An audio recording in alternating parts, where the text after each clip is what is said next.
What are you saying? I don't have a feeling. Well, you don't want to. I mean, you're conflating things that don't deserve to be conflated. Tell me what I'm doing wrong. We're rolling. Here we go. I'm Howie Mandel. This is Howie Mandel Does Stuff. I'm Jacqueline Schultz, his daughter.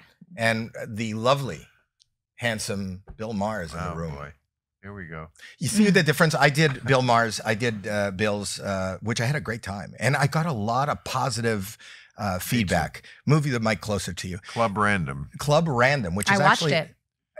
But it was so much fun. But he freaked me out because unlike what we're doing here, and maybe it's better, they sat me down and I waited for you. I was in the room alone for a long time. I am never going to hear the end of this. Is it more like set up and organized, his show? It seems more organized than ours. I wouldn't. Well, that's a sore subject, but we won't get into that.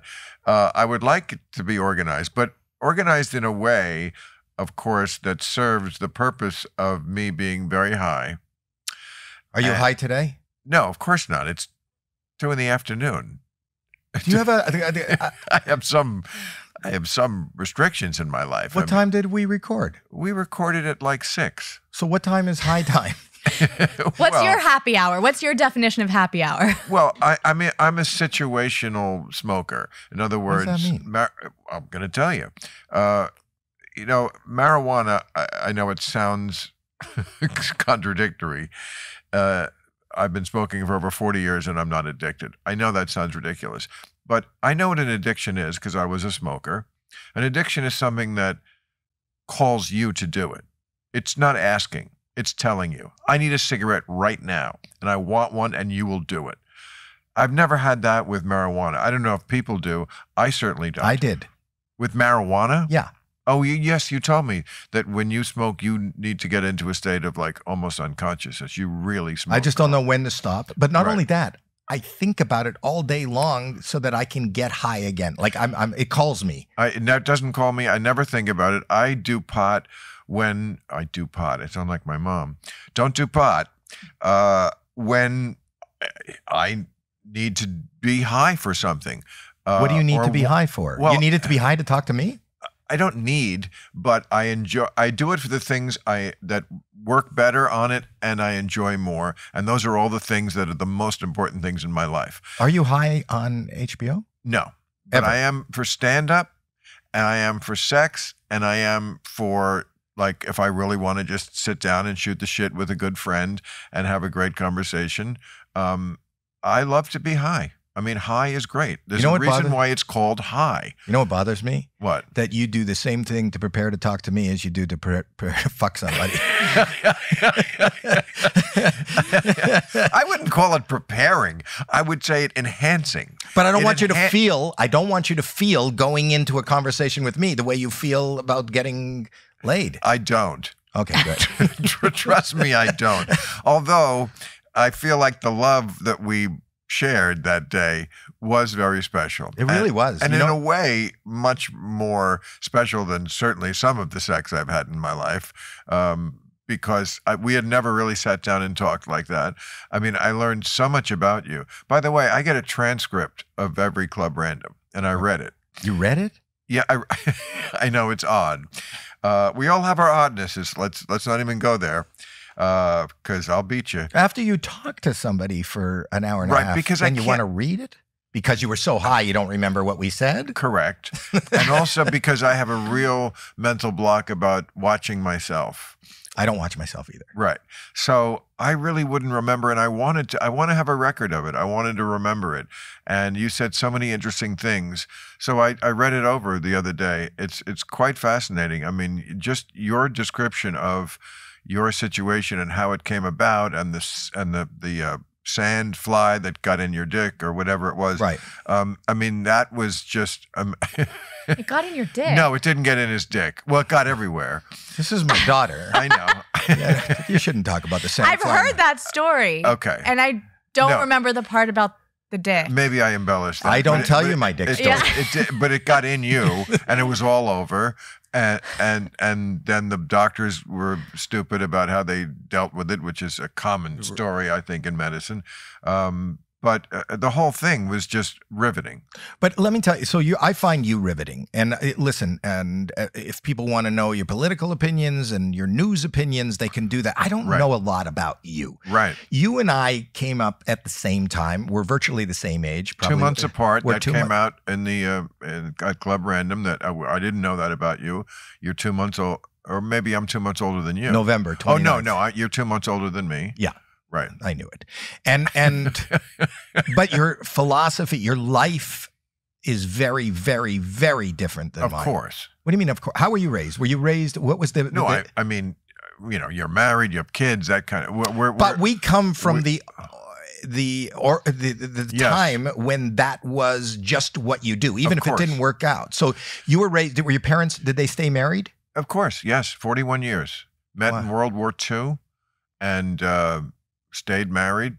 You're right. That's just what they did. I mean, I always say I had the last Leave It to Beaver upbringing in America, although you probably had the exact same upbringing. I mean, we all did. You know, there were stories of kids who would literally go home into the wrong house because the houses were all... They looked alike. They were sold as a kid. That's how my parents bought it. They never saw the house when they went to buy it. You went to they built these tracts in the suburbs after World War II, and you went to the office and they showed you a model of it, and then you got lot 32A. It was here on this street, and all the houses looked alike. And kids, that era, would sometimes walk into the wrong house, and sometimes the parents wouldn't even know. You know, that same world is happening in Florida. It was called the Villages. Yeah. Do you know what the Villages are? Well, I vaguely do. Is it the Disney thing? No, the Villages is it's not assisted living, but it's probably one of the biggest communities of, what do you call it, for people over retirement home? No, these are little kids. The houses looked alike and everyone acted alike. I mean, it was literally, it takes a village. There's a great scene in the first season of Mad Men where the kid is acting up or doing something wrong at the barbecue and the neighbor just slaps him. And that was acceptable. Yeah, it was acceptable. I grew up when you can beat children. I was beaten. But now if the parent did it, they would call social services. Right. And this is the neighbor who's allowed. It was just, that was de rigueur, that the neighbor or some friend of the family, if you're an adult, you can do that to someone else's child. Did you never get hit as a kid from other people? Absolutely. From the teacher? I got smashed. I got my knuckles rapped by nuns. They would hit you on the knuckles with a ruler. So did you grow up in strict Catholicism? Well, Catholicism is always strict. Is it? What? Well, Catholicism? No, but I'm saying, like, you could have a Catholic family. You went to a Catholic school, but you didn't. No. Did you go to church on Sunday? Yes, we did not. I did not go to Catholic school. I went to catechism. That was Catholic instruction that you went to on Sunday before church. But I went to regular public school. But my mother was Jewish. Not that I really knew that as a child. You didn't know that? No. It's the first scene in my Religulous documentary. I interview my mother at the church that we used to go to. Why they let us do that? That church was not smart that day, back in 2007. But they let my mother and my sister and I sit in the church and have this discussion. Very anti-Catholic discussion. And I asked my mother, I said, why did I not know this? And it's just so indicative of how when you're a child, whatever is going on, you just accept as normal because you don't know any better. It's why when kids get abused at that age, they very often don't say anything because you have nothing to compare it to. You don't know what's wrong that your uncle is touching you. My uncle was not touching me. This is not what happened to me. But the fact that I went to church every Sunday with my father and my sister and my mother always stayed home, it never even occurred to me to ask why until it just came up one Christmas, as I recall. I was 13. And I'm like, why don't you go to church? And she said, because I'm Jewish. I'm like, you're Jewish? And she said, well, I mean, culturally, I've never been in a temple. She's never been in a temple. Did you not know her parents? Your grandparents? Well, she did not have a father. She was my grandmother. Her mother was a real ahead of her time flapper in the 20s. A Jewish flapper. A Jewish flapper, And she, well, flapper, I mean, whatever it was back then, I think that was the word. But she told me once that she drove and the men would yell at her. They would yell from the other car, because this was the way to meet. No, they were yelling at her because women shouldn't be driving at all. Oh, wow. Can you imagine a time when it was tough on women? Can you when even women's imagine? rights were taken away? That time is sometimes now. Yeah. Thursday. Last Thursday. I mean, that's an exaggeration. Yeah, I always say, let's live in the time we're living in. It's not fun. There's still lots of things that are wrong with our society, but there's also a lot of faking about, it's not 1950 anymore. But let me ask you, so you have a sister. Are you close to your sister? Let's not pretend. Are you close to your sister? Yeah. I mean, is she married? No. In our way, we're close, we're very different, but, I think we have a great relationship. Did she have children? No, not to my knowledge. Wow. What was in the Maher house that you guys didn't want to continue in that cycle of neighborhood? Well, I mean, you'll have to ask her. I'm not going to answer for her. I know for me, I didn't like children when I was a child. You didn't like yourself? I didn't like, well. What do you mean you don't like children? I mean, well, we all, as children, we're all insecure and we all have issues with ourselves, of course. But I wasn't a child lover. I didn't like cartoons. Like, for example, I didn't like childlike things. I thought cartoons were like childish, and I still think that, except for like Family Guy. Love that one. But like generally, I don't like cartoons. I would only watch like film shows like Superman, Three Stooges, things that were live action. I just didn't like children, and I still don't. I just they're dumb. They start off they're dumb. not sophisticated.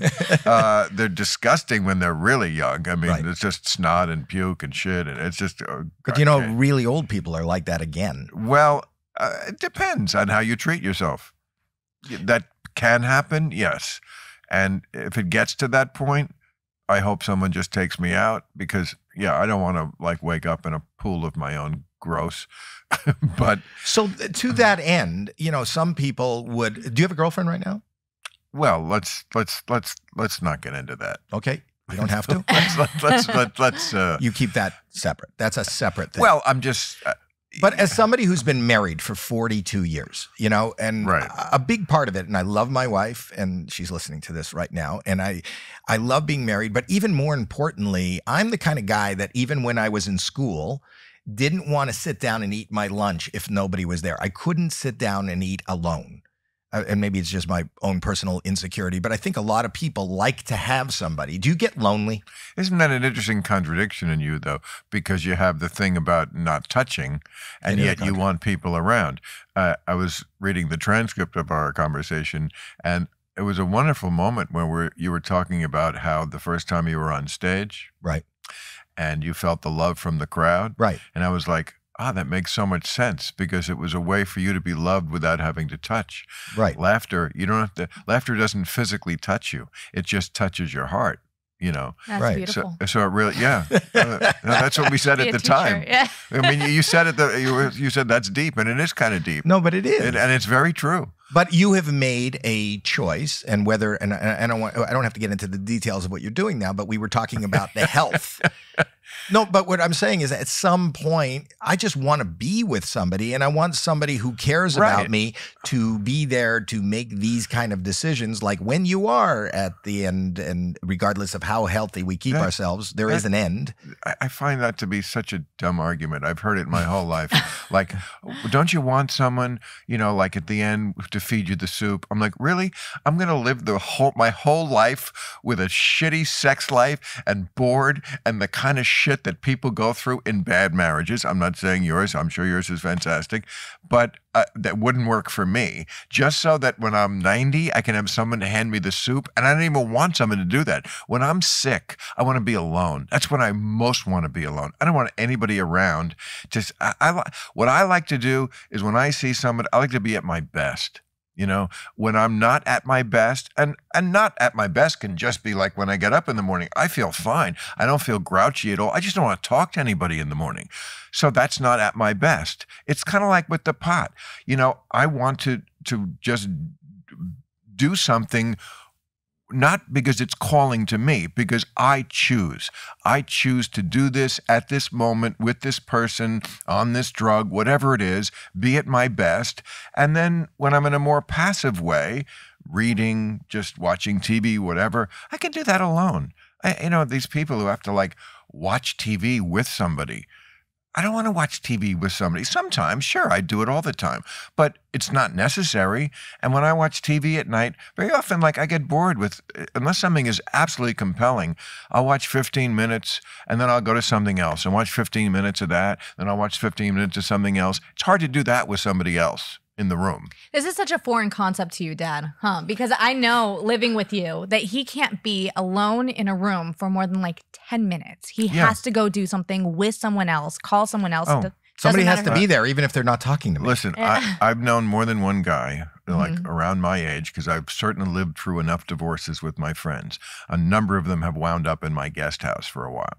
It was the divorce house for many years. Okay. Seems like a fun place to go. Yeah, well, it was better than what it was. And I knew these guys, and for years they were miserable in the marriage because, look, sometimes just marriages die, passion dies, love dies, whatever, the whole thing dies.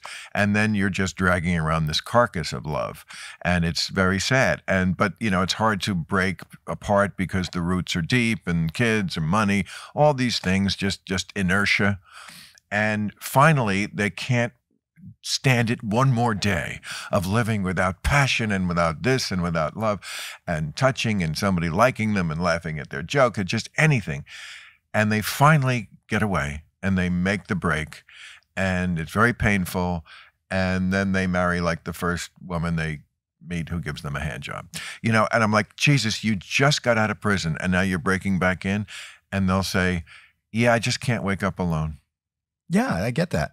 I get it too. I'm glad I'm not it, but I get that there are people like that. I just am not that guy. You're like a cult. Like a cult of one. No, but you are. There's this great philosophy. But I'm not lonely at all. That's amazing. To me, the loneliest place in the world is when you're in a relationship that isn't working. And I've been there. I've certainly been in long-term serious relationships. And when it's not working, it's the saddest place, because not only do you feel alone, but you don't have the possibility that tomorrow you could be with somebody else. You don't have hope. You don't even have hope because you're in this relationship and you're not getting it in the relationship, and you're not allowed to get it anywhere else. When you're single and you're lonely, I've certainly been there too at times in my life. Well, at least tomorrow could bring something new. You know, you're going out to the mall and you're like, gee, should I wear this belt? Will this maybe somebody will like me if I wear it? You know, it's crazy things that are in your head, but it just shows that you're having hope about what the future could be. Do you have any reservations about any relationship that you've been in the past, or now maybe? You don't have to talk about it, but the fact that you have achieved whatever it is that you've achieved, that it's not is somebody attracted to you for all the right reasons and maybe not all the wrong reasons? And even if they are the wrong reasons, does that bother you? It would bother me. I once had this discussion with Hugh Hefner.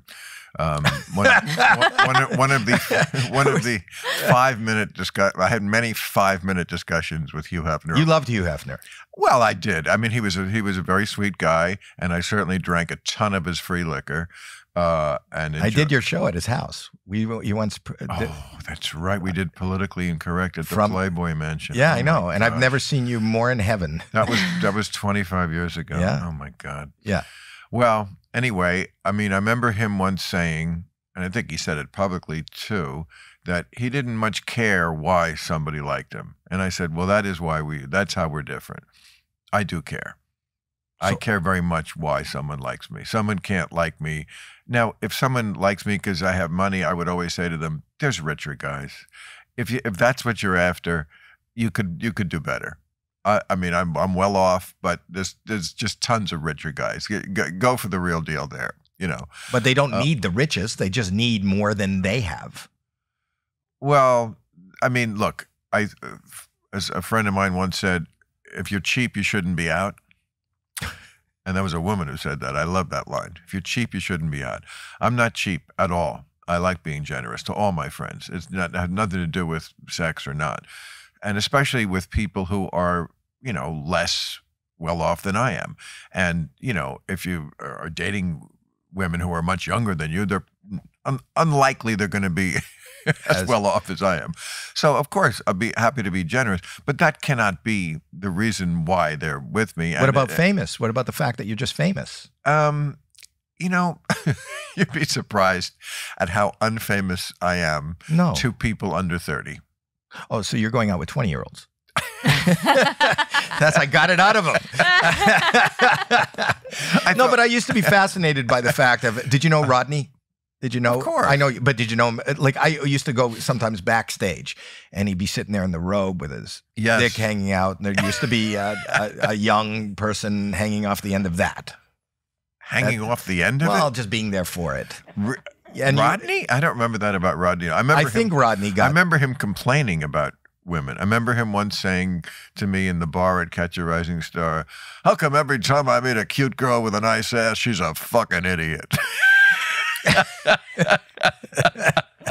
They don't have to have a nice ass to be a fucking idiot. But but what was amazing to me is I remember his great line, fucking your wife is like striking out the pitcher. But the thing about him was he had these like nubile young ladies hanging backstage. I don't remember that at all. I think not at Catch a Rising Star. He didn't. Maybe after he blew up. I'm talking about he was already he had done Back to School. He had done all the Miller commercials. He'd already blown up. I think Catch a Rising Star was before that, right? No, he was a huge star. He used to walk on stage without any introduction. He got, I guess the movies made him even bigger, but he was quite the celebrity when he walked. I mean, this is the early 80s when we were first starting. He would just walk on stage. I mean, I remember I was the MC. You didn't have to give him an introduction. It was just, and the crowd went bananas. It was great because the crowd went nuts because it was Rodney. And then it just shows you about comedy, how great comedy is, how involuntary it is. In 2 minutes, he'd lost the crowd. Because he was trying out new stuff, right? And then it wouldn't work, and he'd say something insulting to them, and he'd go from this incredible reception to nothing. Just nothing. And but to that end, what I'm talking about is I thought, and I don't know who these people were that were backstage, and I hope I'm not offending anybody by retelling these stories. But in this day and age, as being a single person who happens to be incredibly successful, and regardless of what you think that level of notoriety that you have is or fame is, it's there.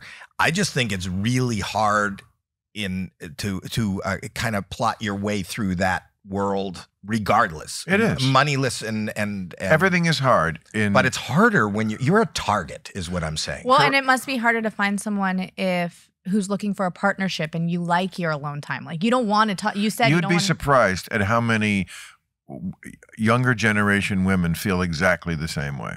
They say.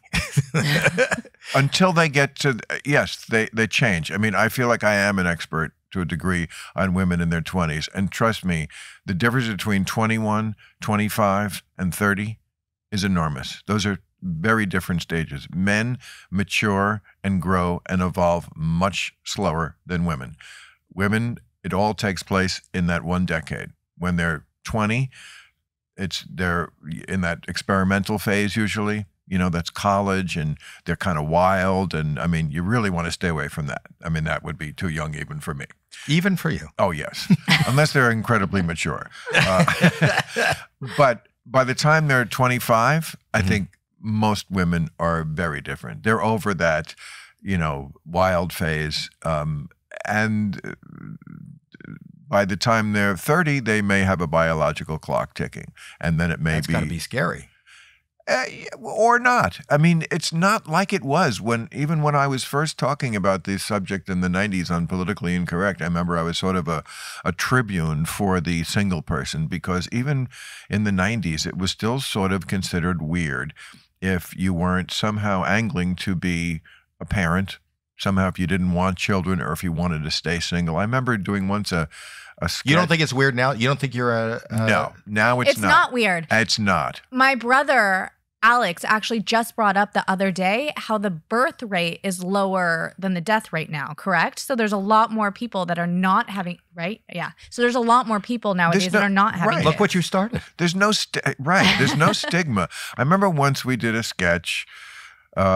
It was a Valentine to myself. It was Valentine's Day, and it was a tribute to people who just wanted, like I was making the statement that Valentine's Day doesn't have to just be about pledging undying love to another person. Why can't it just be me saying, I love me and I want to be with me? And doesn't mean I don't have love in my life. It just doesn't mean I follow this model. I mean, the concept of modern marriage is very new. But even if you have a girlfriend, I'm sure she loved that you did a Valentine's Day tribute to yourself. Well, she might do one to herself. Yeah. I mean, that's very antiquated thinking. Yeah. That a girl wouldn't like that. Just because you're so old-fashioned, Jackie. I'm sorry, I am. Right, so, you might be, and that's fine. She is. No, I'm not. I'm not. Well, the point is that everything is on the buffet right now. You can be that kind of person. I mean, like I was we had a guest on the show Friday night who wrote a book called Rethinking Sex, and we were talking about it on the show and then after. And I think this was after I was mentioning that, I think it was also on that what she is discovering in the millennial generation are things that my generation takes for granted. Like that women can't really separate sex from feeling. I'm like, yeah, duh. We knew this forever. That's not new. It's new to them because that generation is so fucked up with their dating apps and their phones and their slut pride, and they thought they could be somehow above all this and not really care and date by Tinder. And of course they can't, because it's in the DNA of women that, of course, if you are going to have sex with somebody, you're going to, as they would say, catch feelings like it's a disease. But isn't that scary for you? Who goes into it not having any feelings, but to know that you might. I do have. What are you saying? I don't have feelings. Well, you don't have. You don't want to. You're conflating things that don't deserve to be conflated. Tell me what I'm doing wrong. Okay. Well, you're married. No. I mean, you're saying. If I wasn't, I wouldn't have a co-host. I just did it for the co-host. I forget what I'm conflating. You said. I said yes. Because a person. Well, you're making it out to be that unless you have undying love for one person your whole life, there can be no love. There's either one. I'm not saying that. Here's what I'm saying. Well, it sounds like you're saying that. But here's what I'm saying. And it's not one or the other. Well, here's what I'm saying. As a single person, at different times in your life, maybe not right now, you might be in a relationship, and we won't talk about that, but we will talk about the fact that. One of the things you said, the attributes of being alone is, or being single is, if you want to go have sex, you can go have sex. It's never just that same old all the time. What if you just wanted to have fun and have sex and not be concerned about the other person might catch feelings, and you're not interested in that? I have caught feelings. I have feelings right now. I love you too. No, that's not what I meant, Howie. I mean, that's true too, but I absolutely have feelings. It's just, you don't always have to go all the way to Baghdad. Is Baghdad marriage? No, Baghdad is an analogy I'm making toward about when we invaded Iraq the first time, right? Right. And after we kicked Saddam Hussein out of Kuwait. Right. Right. A lot of people said we should go all the way to Baghdad and kill Hussein, right. Saddam Hussein, and take over the country. Right. Which is what his stupid son did. And look at how fucked up that was. And George Bush I, who was very wise in this, he said, look, we just went in there Right. to kick him out of Kuwait. Right. We're not going to go all the way to Baghdad. You Right. don't always have to go all the way to Baghdad. You see what I'm saying? You can love somebody and not go all the way to Baghdad. As You so I went was all the right. The marriage. I said You marriage went is all the- Baghdad. You went all the way to Baghdad. Right. And my wife and I are both still in shock and awe. You are good. But, here's the thing. A lot of people are still on that old model. Oh, this is what I was saying to that person. Look at a show like The Bachelor. Okay. Right? I hate it. I've never seen it. I love it. But it's super popular. Yes. It's been on forever. Yeah. It's corny as fuck. Why is it so popular? Because lots of people, most are still corny as fuck. They still are on this model of, oh, there's the one perfect person, and I'm going to find this person like an egg in an Easter hunt, and then we're going to be happy forever. This fairy tale. I'll tell you what I hate about And it. sometimes it works. Once in a while, like with you, it did. And I met your beautiful, It would have lovely never wife. happened for me on a Bachelor No, show. but I'm just saying, that tells you a lot about where people still are. A lot of people are still there, and then there's just zillions of people who are beyond that model, including women. Women are so different than they were when I was first dating, because back then it was like, I got to find a man. And now it's like, you know what? If I find a man and it works out and it's the right move, yeah, I'm good for that. But if I don't find a great one, that's fine too. I can just do me and be me, and I don't need a man. If I find a great one, good. If I don't, sign NDAs. what? Have you ever had a? No, I don't need to. I wouldn't be with someone who I needed to sign an NDA with. It's like, there's something about just I'd be so discerning worried. people's character. How about just that? That takes, you discern somebody's character. That people are together for a decade and then find out this is not the person I thought it was. And what I was talking about, A decade? Well, then something has changed in that decade. we all change. That's true. Which is one reason why I never got married, because things can and do change. See, very the thing about often. you brought up The Bachelor or The Bachelorette. This is what I hate about it. I watch it. I can't, it's like a train wreck for me. I watch it. I think it's well done. You I hate understand watch it. I hate watch it. And I'll tell you why.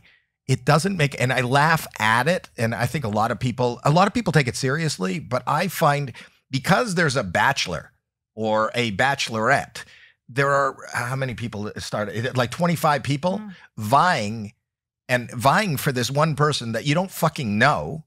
You have nothing in common with, and they go out on these dates and they go, I don't know that you're here for the right reason. No, I'm here for the right reason. I want to find true love. True love is a fucking stranger on a reality show. Also, what always amused me about that show is that they compared it to a harem because it's a guy and there's 20 girls around him. Okay, in a harem, you add women. This one you're subtracting. There's no harem in the world that works that way, where the king in Morocco, who does have a harem, I believe, constantly is letting them go. He's adding them. That's because a lot of, maybe if he was dyslexic, maybe he would, he would let them go. But it was like, remember Who Wants to Marry a Millionaire? That was the first. Of course. So that was the first reality show. But it was just so disappointing to me. And that's what I was asking you about. It was like what was attractive about him? They said he had $1 million. It turned out he didn't. He was a comic. Remember he started with No, us you're as a hockey- thinking of Joe Millionaire. Is that Joe Millionaire? Yeah. He was Yes. a comic. He was a hockey player. No, he was a fake millionaire. He wasn't a real millionaire. Who Wants to Marry a Millionaire was, I don't remember. Maybe I'm thinking Joe Millionaire and Who but- Wants to Be a Millionaire. I'm mixing those two. Well, Joe Millionaire was like a goof on the women who thought he was a millionaire, and then they find out that's the twist, was that he really wasn't a millionaire, I guess. So do you still love him? Right. So my point is, it just shows you that our society is set up, and we watch where you, as a millionaire or as somebody famous, you are somewhat of a target. I feel like it's degrading women too to say that women are only after men for money necessarily Thank all you. the time. Thank you. Like, why are you worried about that? Maybe men are after money too and all the wrong things as well. There's plenty of women out there who are humans, or there's plenty of women out there that aren't after a person for the wrong reasons. Right. Thank you very much. I think the majority of people are out there for the wrong reason. Well, you stay Okay. married, Dad. Well, avoid them. Avoid those people.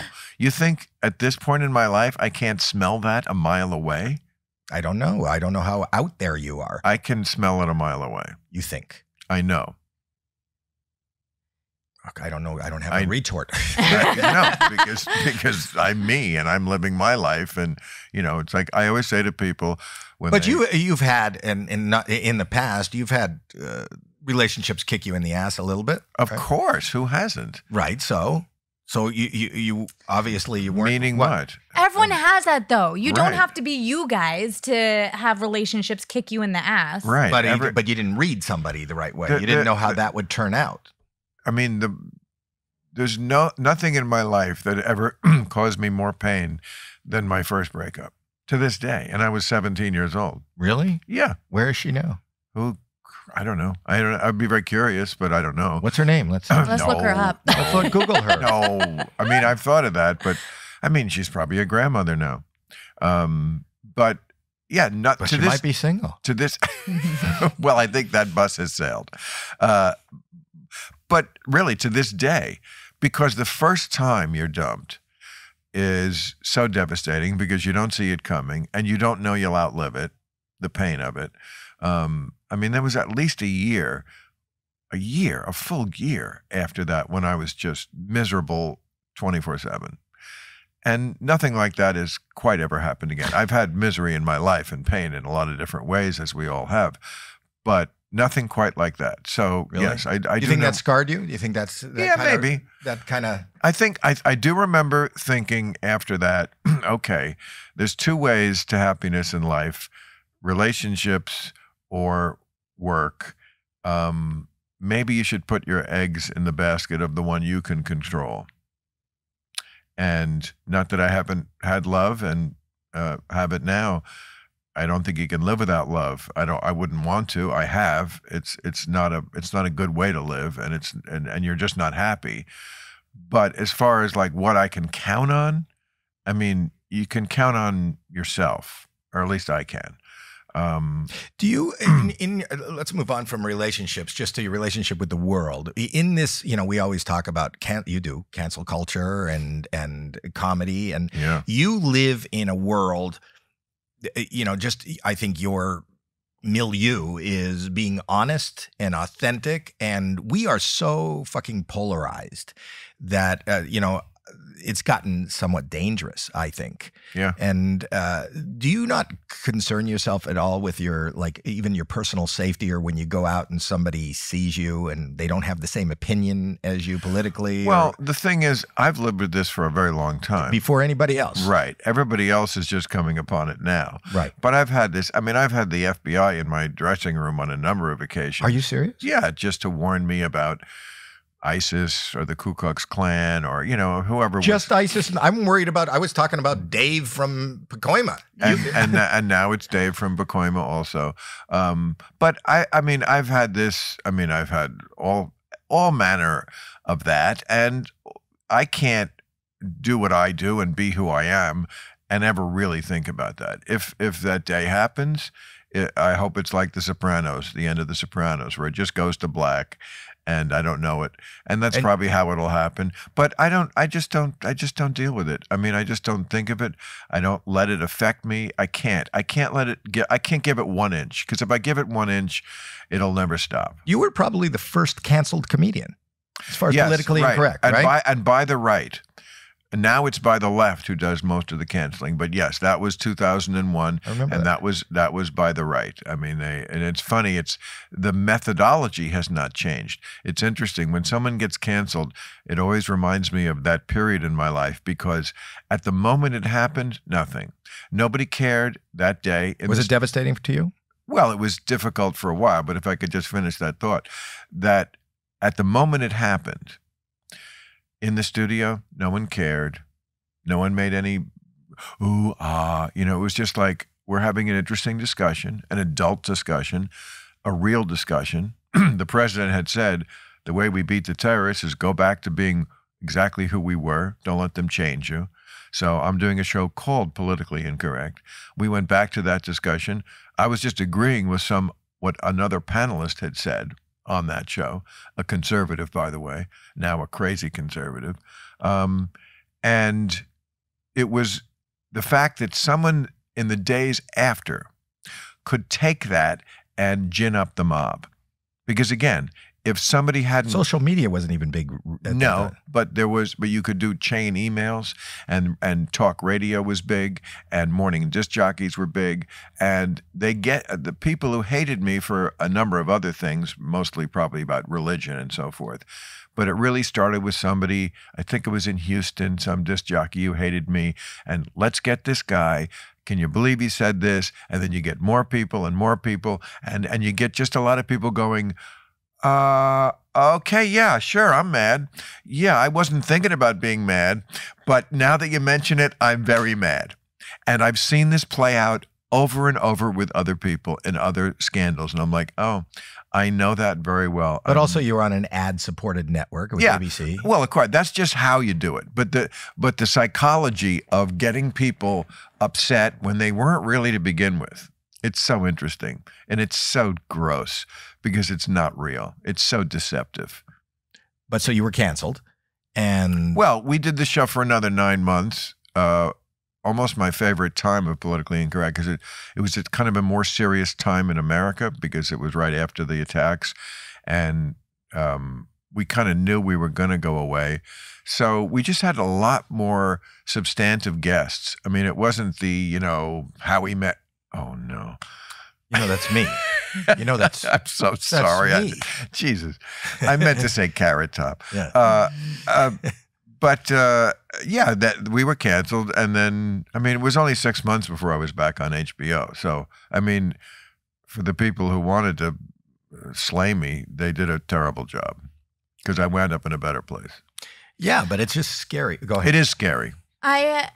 Thinking about it too, because there wasn't social media. Like when you got canceled, you had to really be canceled. Like it was a bigger deal, right? Because now it's so inundated with people on social media and cancel culture that it's kind of on to the next, and you don't know what's fake or piecemealed together when you're watching stuff on social media. So I'd imagine then when stuff is being shared over email or wherever it was being shared or talked about on the radio, it seemed like a much bigger deal than what we see nowadays. Yeah, it's a lot easier to get something going now. You can do it, in a matter of minutes or hours.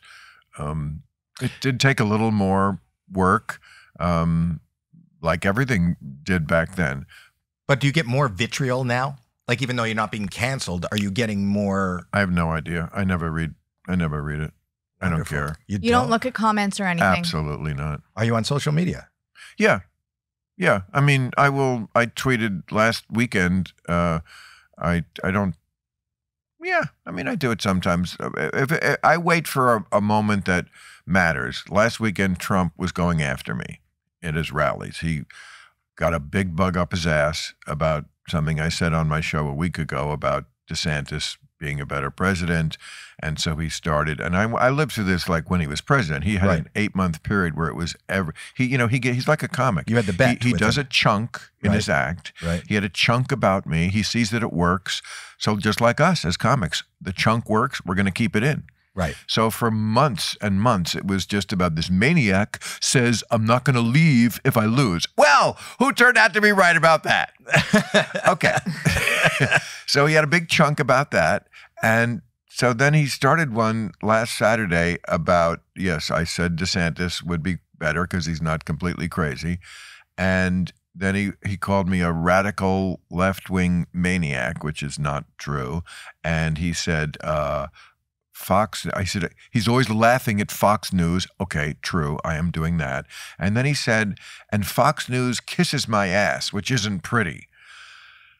So I tweeted about that because, when he said so he's booked on Fox News. Well, I wasn't booked on Fox News. He just made that up. I know, so unlike Donald Trump to just make something up. But so I wanted it out there that, no, I'm not booked on Fox News, but I want to be. I've tried to be. And now, because of that, and because I tweeted about it, now I am booked on Fox News. Now we are negotiating, and I'm going to do Tucker Carlson at some point when we can get our schedules together. I'd love to see you go he up had against. offered me before Tucker Carlson, and I said absolutely right away. And then they came back and said, yeah, but let's just talk about the things we agree about. I'm like, no. That's what? not why you have What sort of stupid way is that to have an interview? No, we'll talk about everything. Yes, there are some things we will agree about. There's a reason why Fox News puts me on their website, and that's what drives Trump crazy, is because I'm not afraid to go after the left when they're wrong, and they're wrong a lot these days. But I have perspective about who's more crazy. And when is this going to happen? I cannot wait. I can't wait either. It's difficult because it's sort of like uncertain where Mr. where? Carlson tapes his show. It's very secretive. It's definitely not in California. So, it would have to be hopefully sometime like I'm in New York. I think he does it sometimes in New York. I think he does it from Maine sometimes. I never get up to Maine. I'm not going there. I think we'll be able to work it out, but it is. I have a connection to a hologram company. I'll show you after. No, but you can be anywhere. Oh, and the other thing is, I only will do it in like person. all my interviews. I will only do it in person. I will never do Zoom or satellite. Have you talked to Hannity at all?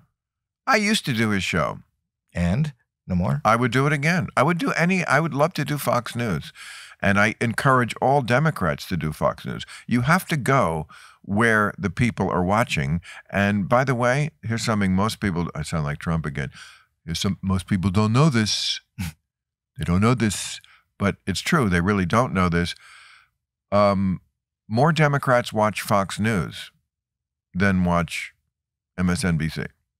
I actually see Pete Buttigieg. Yeah. I can never pronounce his name, but he's on Fox all the time. I told him to do that.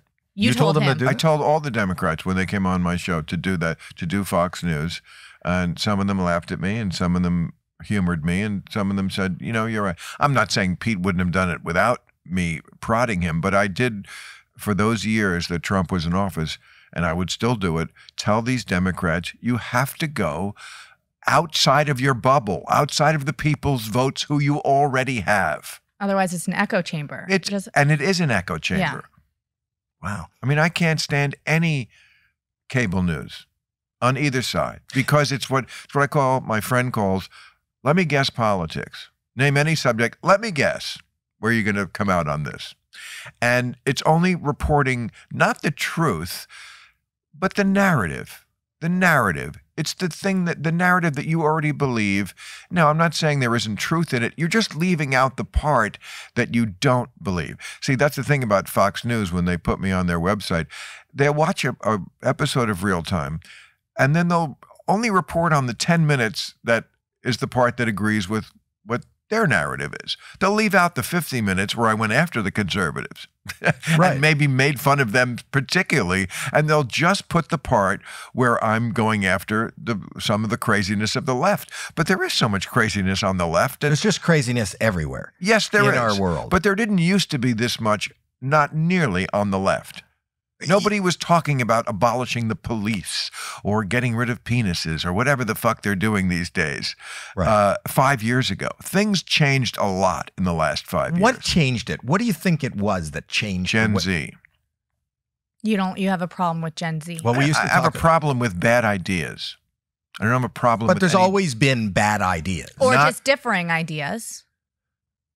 Well, let's discuss them and see what's different and what's just bad. Well, you say Gen Z, because that's interesting. What about abolishing the police? Is that just a different idea, or is that a bad idea? But was there? Well, let her answer the question, counselor.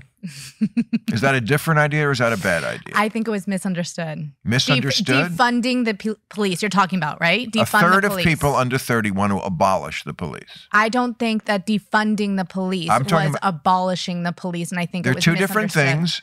Two different things. I don't believe in abolishing the police. I believe in defunding so bad idea. I believe in defunding. So that's a bad idea. But I've never heard abolish the police. I haven't either. Well, I follow the news. That's my job.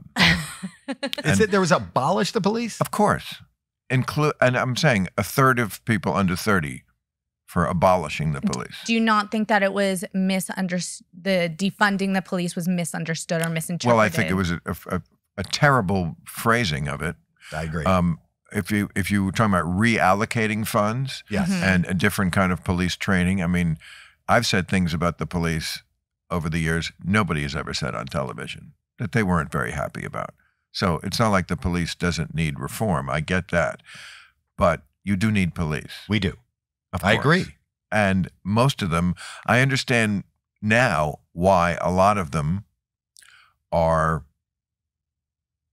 kind of having a case of a little bit of the blue flu, you know? Yeah. Because after scary to show up. the 2020 protests, some of which turned into looting and riots, and certainly a lot of it was just vitriol aimed at the police. I don't blame a lot of them for saying, you know, what happened to George Floyd was horrendous. I didn't do it. I didn't do it. Right. You know, this idea, another bad idea that's more prevalent in the younger generations about collective guilt. I don't believe in collective guilt of any kind.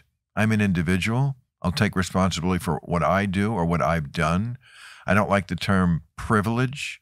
I think it's used way too much. I certainly understand why some struggling coal miner, when he hears some rich white kid talk about privilege, it's obnoxious.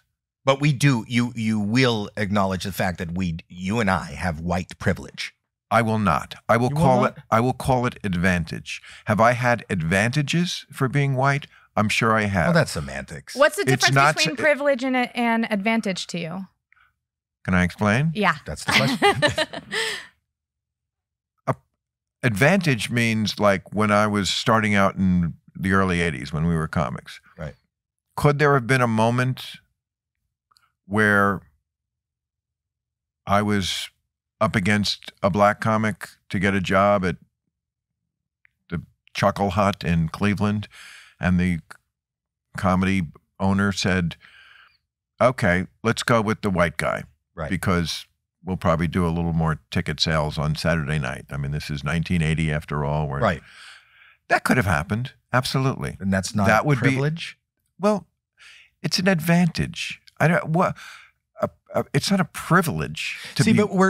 but that's the problem in today's society. A word, is the and even why we're getting canceled. It's perception over content. So the perception of privilege to you is different than the perception of advantage. The advantage is when you are a white guy and you are pulled over in the middle of the night, and yes, it's an advantage.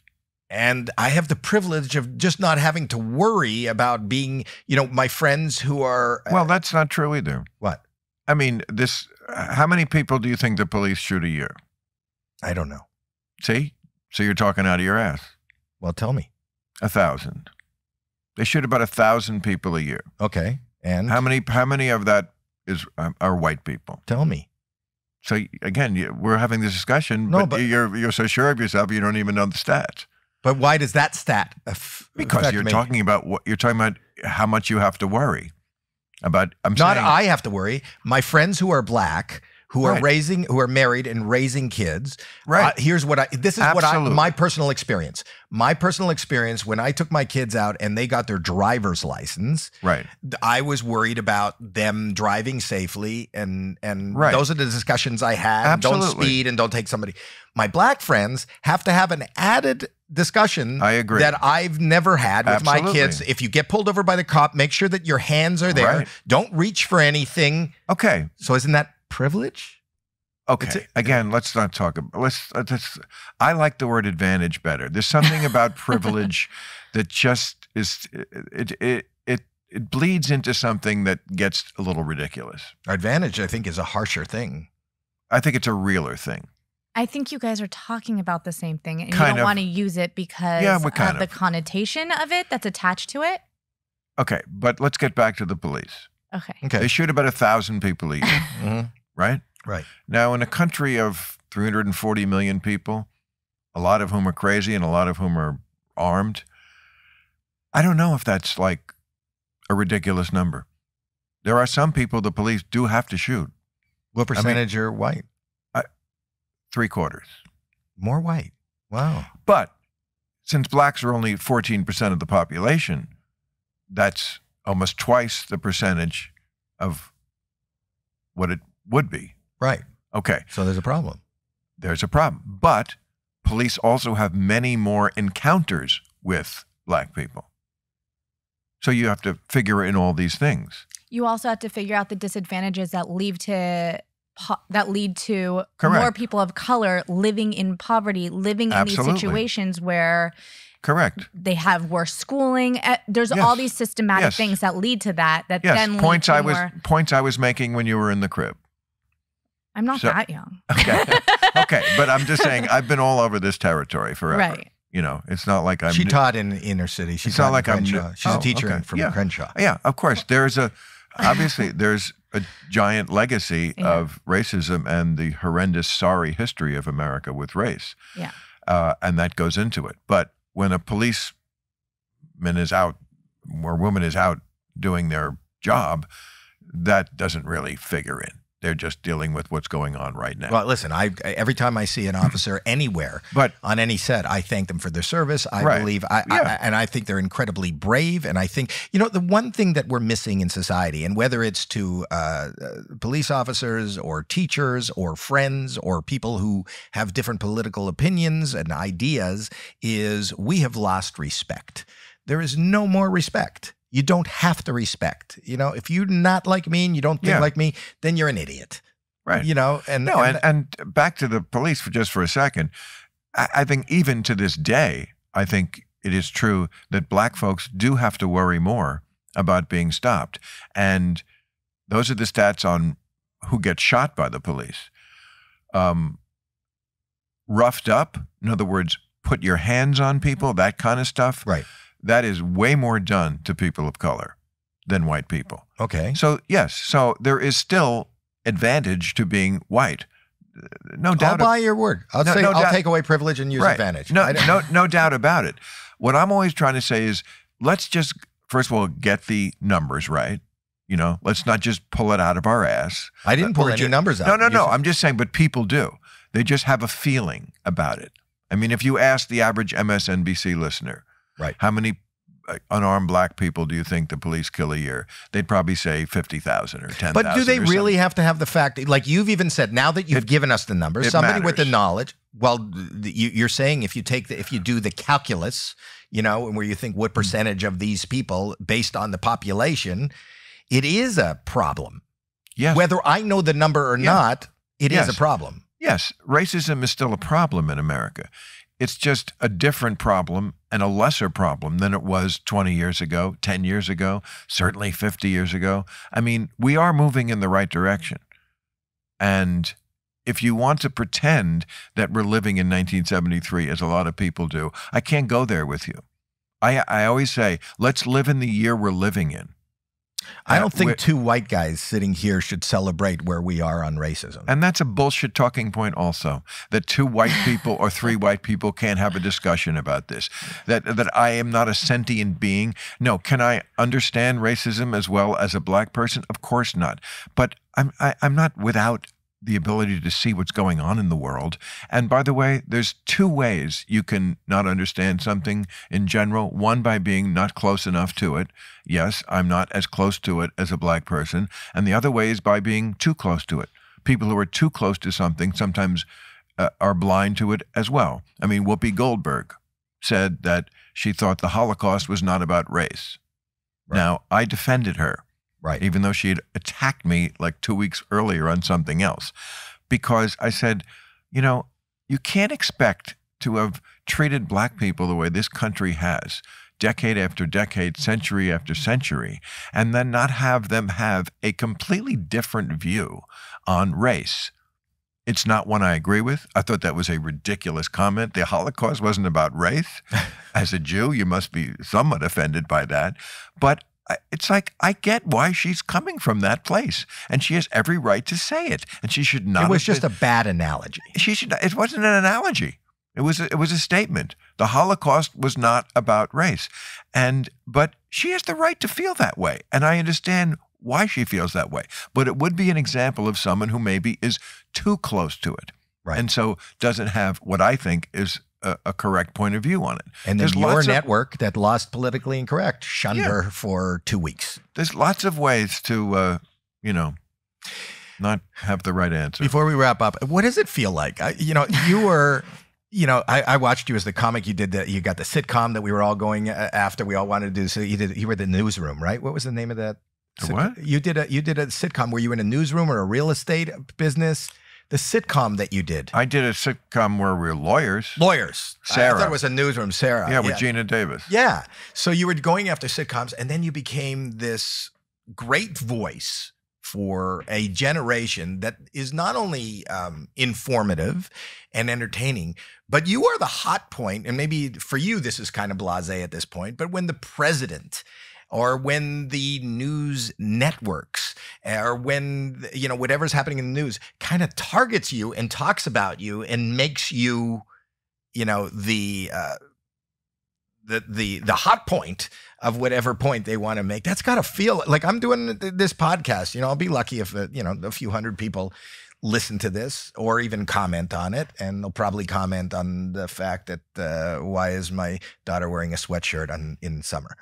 But it's cold in here. I was wearing a short sleeve shirt. No, but what I'm cold in saying, here. it's not like any, just to be that noticed and that, are you aware of who is listening to you? And do you ever wake up in the day and go, fuck, the president, the network, Fox, CNN, Whoopi Goldberg is attacking me? And I mean, it's been my life for so long. I still have we were talking about the 9/11 thing. I still have the headline from the paper on my wall, White House keeps heat on Maher, because they were talking about it in the press briefings that week.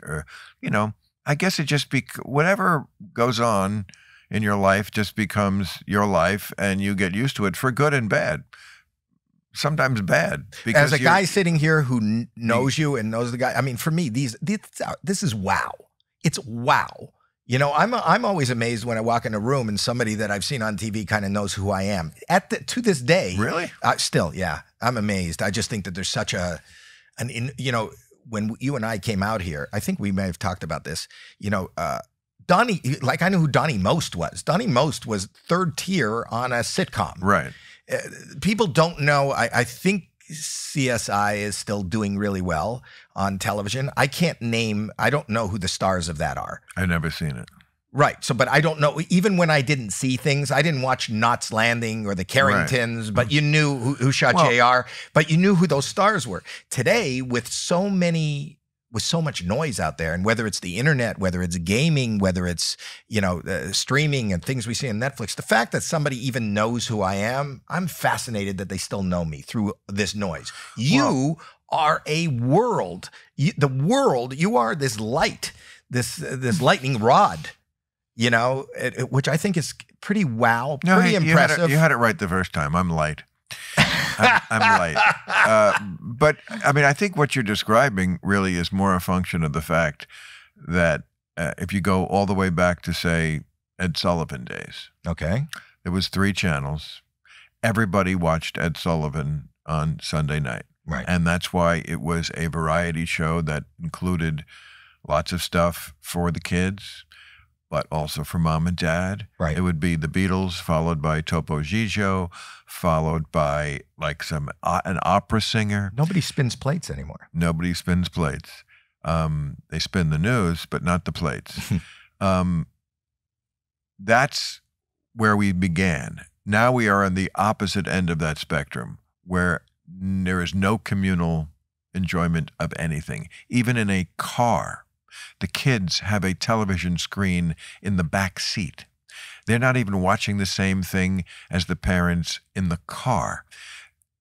So there are TikTok stars who you and I have no idea who they are. Who have 90 million followers. Absolutely. Yeah. And if they walked through a casino tomorrow, they would be mobbed by certain people. And we're like, who is that? And who are these people mobbing them? And then there are people who know you and I, who have no idea who the TikTok stars are, like you and I don't, and everything in between. But I think you're breaking through those walls because you're at the. I mean, I have followers and fans from every generation, but I'm sure, just like you, everything skews older because This is one of the rare countries in the world that does not venerate old people at all. I talk about this all the time. It's a very ageist country. Many countries absolutely adore old people. They literally kiss. Well, they did, and our indigenous, our First Nations still do. You know, the people whose country this really belongs to. Yes, the elders are the people that are held up on a pedestal. But you not really want to give it back, do you? You see, that's what I mean about. Let's just live in the world we're living in. Let's not posture and pretend that they really own it. Well, but you're not going to give it back. But give them this space. It's such a beautiful place, and you fucking stole it from. But again, you didn't do it. Well, no collective guilt. You didn't do it, and now we're here. I know all of history is sorry and sad and bad. Humans are not good people. I'll say it. I'll say it again. Humans are not good people, but we do the best we can, and we live in the world we're living in, and all we can do is make tomorrow better. You know, you're like the new Mr. Rogers. I am very much like Mr. Rogers. Let me get my sweater. Why can't we all be neighbors? But you are amazing. What do you want to? Do you want to plug anything? You're touring? I know you're going to be Club Random. Club Random. I love. Thank you, and I love it too. It's so different than anything real time. No, but it is. It's you. It's a bunch of. It seems like a bunch of friends just getting high, just having a good time, just being relaxed and having real conversation. It's so anti-real time because real time I work so hard all week to get it just right, and it's, you know, I want to hit the exact beats I want to hit because it's a catch-up show. It's for people who don't follow the news, or obviously people who do. But if you don't follow the news and you want 1 hour of a show on Friday night that will like tell you what happened that week and make it entertaining, that's what real time is there for, and to put ideas in the water that hopefully have currency. I mean, we do it a lot. I mean, we say things and like I see 2 weeks later, like, oh, now everyone's writing this. You're welcome, America. I'm sure I'll get no pats on the back again, but you know. But you're here to pat yourself, but and that's okay. But that's okay, you know. Give himself a Valentine. Well, my staff and me, we deserve a Valentine because we don't get it. We wouldn't even get a Emmy nomination anymore. You don't. Which is preposterous. It really is. I didn't know that you're not not nominated. Yes, and that's all because award shows are completely about virtue signaling. Do you care though? Not anymore. I mean, there was a time. I mean, it went all the way from 1996 when we were first nominated to 40 nominations later when we never won because, you know, people don't vote in an award show anymore by anything except virtue signaling. I mean, it's the same with the Oscars. It's not who's the best actor. It's who played somebody who has a, you know, right. You know what I'm talking about. I do know what you're talking about. But you deserve it, you know what, for your consideration. And I'm talking to the listeners. No, I don't care anymore. I don't even want it. But, you know, the award they is have no credibility with me. The point is that we do something at our show that is, if you're going to go by what, if the standard of excellence, if that's what an award show really was supposed to be. I mean, I would put our show for courage, originality, and just being funny. And being on, like the fact that you know, so many people have good ideas and they can't bring that to fruition. The fact that you can bring that and produce that week after week after week. New ideas. Yes. New ideas that people aren't thinking about yet, that then they think about and go, oh, okay, maybe Bitcoin is bullshit. I mean, we did a Bitcoin thing and next week, Elon Musk pulled out of Bitcoin. He had said that you could buy Teslas in Bitcoin. I'm not saying he did that because we said that, but I mean, the timing was kind of suspicious. You have no Bitcoin? You have an NFT? Bitcoin is so stupid. Come on. Do you have an NFT? Of course not. Okay. Well, you're in I don't have That's even stupider. That what? It's all crashing. I mean, it's a Ponzi scheme. It's preposterous. It's a Ponzi scheme, but you can make good money on a Ponzi scheme. Well, when you get in and when you get out. Not lately.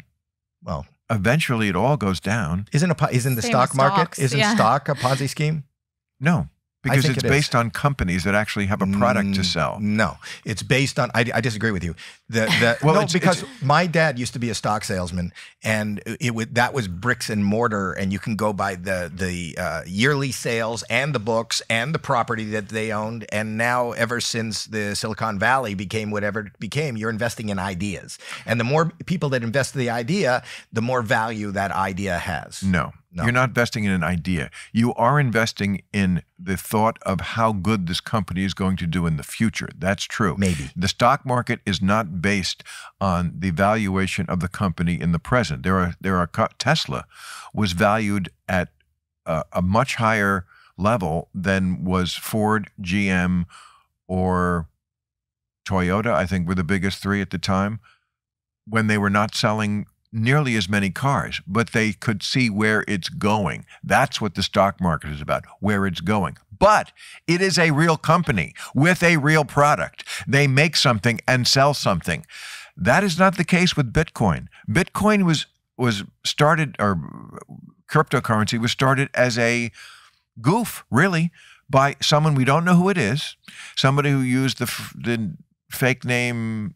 It was a decentralized currency, so that really when it started, so you could pay for things and not be detected. Like it was all this underground. It's for criminals. It was That's when who it uses started. It was for criminals. But you know that and it's still for criminals. But humanity just attaches value to things that really mean nothing. You're wearing a black T-shirt. That could be a black T-shirt from Target. You put a Ralph Lauren thing on it. We just say that that's worth more. But it exists. It's something. Bitcoin is nothing. Do you know how they establish Bitcoin? Why it uses more electricity than some countries? Did you know that about Bitcoin? I did know that. Okay. Mining. Because mining. There are football field size buildings that have nothing but supercomputers that are, it's like the game of pick a number from 1 to 10, except the number is between 1 and infinity. And the person guessing the number is in the Matrix. And the person who has created the number is a fictional person also. And that's a way to run a currency. Matt Damon, love him, but him and the other celebrities who told people to get into this, they're getting an awful lot of shit now, and I understand why. They suggested that people get into this Ponzi scheme, and it's not going to come out well for any of them. I think it's not going to come out well for most of them, but some people are actually scoring. The odd one. Okay, well, Seth Green got his Bored Ape stolen. His monkey. Yeah. Yeah. It's just supposed to be. It's also very easy for the money to just disappear if, like, you forget your password. Yeah. Then Right. it's just gone. Right, but if you forget where you bank, you can lose it too. Anyway, you're always. I could All talk, right. There's no not talking to you. I love you. I really do, and Love I could you talk too. to you. And Club Random, Real time. Real time. I'm off for July, but we're back July 29th on Real Time. Anything you your do, tour. and your tour. Yes, I'm in Vegas. I'm at the Mirage, July 22nd. Thank you for And- reminding me of my plugs. Yes, and in Hawaii over New Year's. I meant to say to you, everyone has been saying to me after they heard us on Club Random, can't wait to see you and Howie together in Hawaii. I'll drop in at Maui. I know, but they thought you were actually going to be part of the show because I think for a second you said that, and then of course I'm with my family. I understand. And you realize I understand. family is such an obligation. It really I is. understand. I have to tell you though, I know you talked about this a little bit. I hear from every single person I run into, like my dentist, my dermatologist, every appointment I have, they think that you hate my dad. Hate? Yeah. Why? I thought we because of all loved the each other. time. No, because of all the times that you've brought I him told up. you that. You talked about it a little bit on your podcast. When you said don't turn everybody into a Howie Mandel. They're like, what does he have against your dad? No, but we talked about that I on know. Club Random. I saw that. I take it as a positive. He means it as I've a never- positive. It's a great analogy. Your doctors are idiots. Okay. Because nobody's ever said that to me. I've heard people talk to me about it too, and they never misinterpreted that. My people aren't your Right. people. I go to idiots so I could feel better about myself. But especially as I mentioned, when I first mentioned it in a thing, I purposely prefaced it by saying, you know Howie, I know Howie, we all love Howie. I mean, I wanted there to be no misinterpretation. No, there was no misinterpretation. Right. There is. So On this, people who yeah. want to misinterpret are always going to do it. And they do that. And they do that. That's just the price we pay. You know, and it was very sympathetic to you, saying, you know, It's this is someone, and I quoted you. You know, if you're anybody's angry for him saying we can't raise Howie Mandel's, listen to Club Random because you were very eloquent in explaining it with the love and or the just reverence. listen to your own fucking sense of common sense. And on that note, why would you want to be someone who has this? It's like, you know, if you were like a paraplegic in a wheelchair, and I said, well, you know, you don't really want to be that. What are you talking about? It's like you don't want to be Stephen Hawking's. No, you don't want to be. Well, he's dead, so you really don't want to be. But you don't want to be Stephen Hawking. You don't want to be anything that limits you physically, that in any way makes your life more miserable. I mean, I only want you to be more happy. Yeah. So Bill Maher is here to espouse happiness and butterflies and sunshine. He is the new Mr. Rogers. Okay. Yeah. Thank you, Bill. I love you. Thank you, neighbor. That was good.